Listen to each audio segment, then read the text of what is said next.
The Dallas Police Department told the City Council today that the department has solved the problems that led to the 911 call center crisis. In March, 2 people died after their loved ones desperately tried to get through to 911 but could not. Today, Assistant Chief David Pugh says he is confident what happened in March will not happen again. Let's go to Fox 4's Lori Brown at City Hall.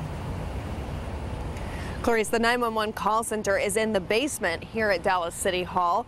We have not been allowed inside, but it has been described as a dungeon-like environment. Today, all of that is changing with the hope that more call takers will stay on the job and be there if you need to call them. Bridget Alex's 6-month-old son, Brandon, died after her babysitter called 911 for help but could not get through to a call taker. Tears streaked her face when she spoke with us in March. Physically, I can't cope. I'm just here. I'm lost. And all I think about is if they would have came, if they would have answered the phone. My call got cut off. David Taffet says his husband also died after he too could not get through to a 911 call taker. While performing CPR, Taffet told us in March he was on hold for 20 minutes. You can't do CPR for 20 minutes and expect the person to revive. We were just hanging on by a thread, trying to manage the operation. Today, Assistant Chief David Pugh says the department is on top of 911 operations.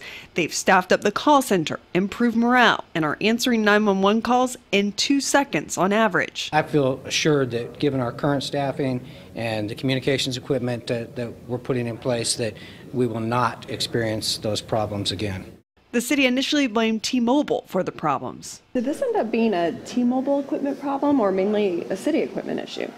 As far as the technical aspects of what happened when we saw those periods where we had all these call spikes and the issues that some of those were coming from cellular phones and T-Mobile specifically, I don't know how much of that attributed to the long wait times. I think it was a compounding situation where we saw high periods of spikes in calls coming into the call center with the limited amount of staffing that was in there that really wasn't adequate. And so I don't know that you can blame any one thing.